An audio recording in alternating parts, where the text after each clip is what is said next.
ಇರೋದ್ರಿಂದ ಇವ್ರೇನು ಮಾಡ್ತಾರೆ 4-5 ಆ್ಯಪ್ಗಳಲ್ಲಿ ಬುಕ್ ಮಾಡ್ತಾರೆ. ಯಾವ್ದು ಬರುತ್ತೋ ಅದ್ರಲ್ಲಿ ಕೂತ್ಕೊಂಡು ಹೋಗ್ತಾರೆ, ಉಳಿದಿದ್ದನ್ನು ಕ್ಯಾನ್ಸಲ್ ಮಾಡ್ಕೋತಾರೆ. ಇವಾಗ ಕ್ಯಾನ್ಸಲೇಷನ್ ಚಾರ್ಜ್ ಇದ್ದರೆ ನಾನು ಕ್ಯಾನ್ಸಲೇಷನ್ ಚಾರ್ಜ್ ಕೊಡಬೇಕು, ಕ್ಯಾನ್ಸಲ್ ಮಾಡೋದು ಬೇಡ ಅಂತ ವೆಯ್ಟ್ ಮಾಡ್ತಾರೆ ಅಲ್ವಾ. ಇವಾಗ ಯಾವುದ್ರಲ್ಲೂ ಕ್ಯಾನ್ಸಲೇಷನ್ ಚಾರ್ಜ್ ಇಲ್ಲ. ಸೊ ಮನಸ್ಸು ಇಚ್ಛೆ ಬುಕ್ ಮಾಡ್ತಾರೆ, ಯಾವ್ದು ಬರುತ್ತೆ ಅದ್ರಲ್ಲಿ ಕೂತ್ಕೊಂಡು ಹೋಗ್ತಾರೆ.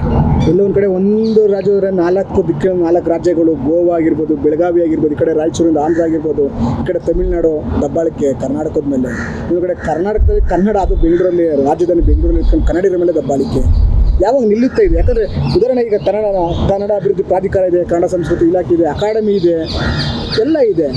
ಅವರೆಲ್ಲ ಏನು ಮಾಡ್ತಾಯಿದ್ದಾರೆ? ಯಾಕೆ ಈ ದಬ್ಬಾಳಿಕೆ ಯಾಕೆ? ಅವರೆಲ್ಲ ಏನು ಮಾಡ್ತಾಯಿದ್ದಾರೆ? ನೀವು ಹೇಳಿದ್ರಲ್ವಾ, ಅವ್ರು ಏನು ಮಾಡ್ತಾಯಿದ್ದಾರೆ? ನನ್ನ ಪ್ರಶ್ನೆಗೆ ಉತ್ತರ ಕೊಟ್ಬಿಡಿ. ಅವ್ರು ಏನು ಮಾಡಿದ್ದಾರೆ, ಏನು ಮಾಡ್ತಾಯಿದ್ದಾರೆ, ಇಷ್ಟೇ ಉತ್ತರ ನಿಮ್ಗೆ ಗೊತ್ತಾಗ್ಬಿಡುತ್ತೆ. ಅವ್ರು ಮಾಡಿದರೆ ಇದೆಲ್ಲ ಆಗ್ತಾ ಇರಲಿಲ್ಲ. ಅವ್ರೇನೂ ಮಾಡ್ತಾಯಿಲ್ಲ, ಅದಕ್ಕೆ ಆಗ್ತಾಯಿದೆ ದಬ್ಬಾಳಿಕೆ. ಸಿಂಪಲ್. ಈ ದಬ್ಬಾಳಿಕೆ ಮಾಡೋರಿಗೆ ಮುಂದೊಂದು ದಿನಗಳಲ್ಲಿ ದಬ್ಬಾಳಿಕೆ ನಿಲ್ಲುತ್ತೆ ಅನ್ನೋದು ನನಗೂ ನಿಲ್ಲಲ್ಲ ಸರ್.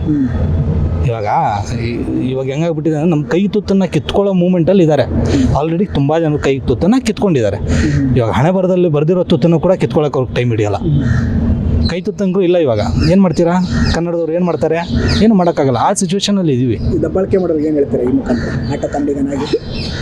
ಸರ್, ದಬ್ಬಾಳಿಕೆ ಅಂತಂದರೆ ನಾನು ನೋಡ್ತೀನಿ ಅವರು ಯಾವ ವಿಚಾರದ ಮೇಲೆ ದಬ್ಬಾಳಿಕೆ ಮಾಡ್ತಾಯಿದ್ದಾರೆ, ಆ ವಿಚಾರನ ನಾನು ವಿರೋಧಿಸ್ತೀನಿ.